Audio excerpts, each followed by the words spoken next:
Hi, it's Therese from Lostinpaper. I'm here for Scrapbook Boutique and they've got some new Altenew stamps in, so I'm so excited. I'm going to be playing with the peony bouquet set today and also some Prima products. I have a watercolour pad, it's a 6x6, and also a tin of watercolours. They're called watercolour confections, and this is called the classics. So I have actually swatched out the colours already on a piece of watercolour cardstock, and I have done it in the order that they are in the tin, just so I don't get too confused. So I'm working directly on the cardstock here, onto the watercolour cardstock, because this paper pad's actually a block paper pad. The pages are adhered together, and I'll show you what I mean a little bit later on.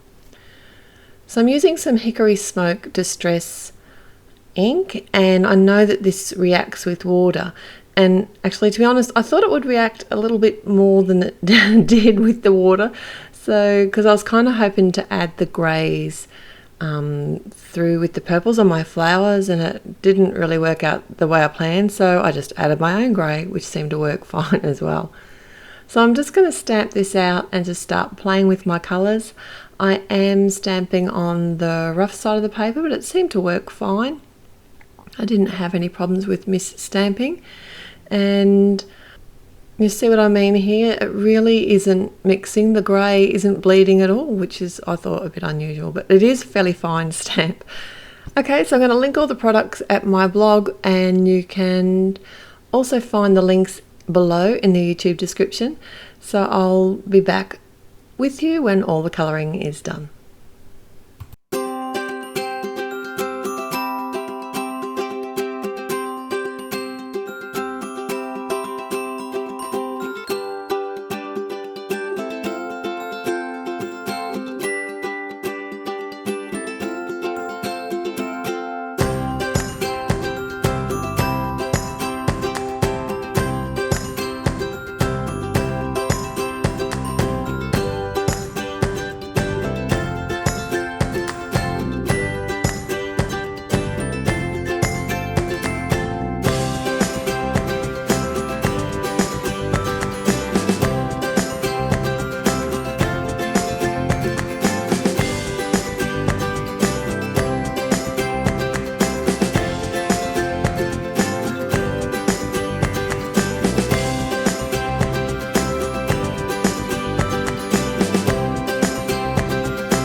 Okay, so here's what I mean. You can see the pieces of cardstock are actually adhered as a block. So the glue is at the bottom and the top of the cardstock. So it's really easy to sort of release that from there. I'm just using a sharp craft knife. You could also use a pair of scissors. But if you weren't happy to actually work directly on the block, you could cut it before you use it and then tape it to a board like you normally would. Okay, so my sentiment is also from Altenew. It's from the Painted Greetings set, and I want to emboss this, so I'm using my Versamark ink, and I've got a piece of white vellum. It's 12 by 12. It's a basil vellum.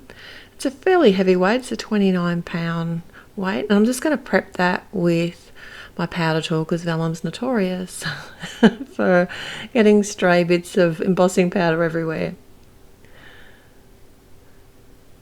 So I am going to add some, the embossing powder I'm going to use today is the Ranger Liquid Platinum, which is a really kind of a warm grey colour. It's a pretty warm sort of silver grey colour, I should say. It's really pretty. When you're embossing on vellum, try not to hit it too much with the heat tool because it will warp the vellum paper quite easily. So I want to fold this over the top of my card, and I just thought it'd be easier to put a little score mark on the vellum itself. It'll just, when I fold it over, it'll give it a nice crisp edge.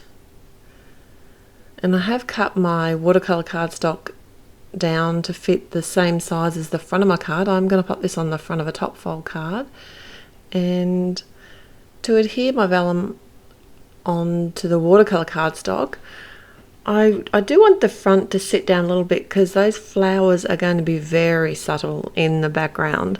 So I just use my stamp runner just to add a bit of stamp runner behind the actual sentiment. Now this is a dotted adhesive, so it won't be very visible through there at all.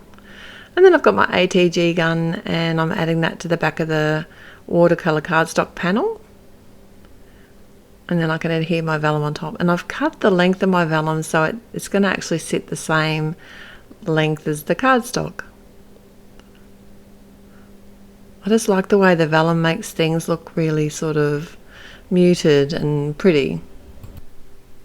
And to attach to the front of the card, I'm using my ATG, and I am using quite a bit of it because it's watercolour cardstock. It didn't particularly warp because it was actually on the paper pad, and I didn't add a lot of water to it. And as a final touch, I'm fighting with some DMC thread here just to tie a little bow over the top of the vellum at the top. It's been a long time since I've tied a bow, and I've lost touch. But I got there in the end. A bit of tweaking here and there. You know how it goes. And it's kind of the same colour as the liquid platinum. I did think about adding the purple, but I wanted to keep it fairly neutral. I like fairly clean and simple sympathy cards. And behind the bow, I'm just going to add a micro glue dot. And that's my finished card today. Thanks so much for joining me. I'll be back again real soon. Till next time, happy paper crafting. Bye.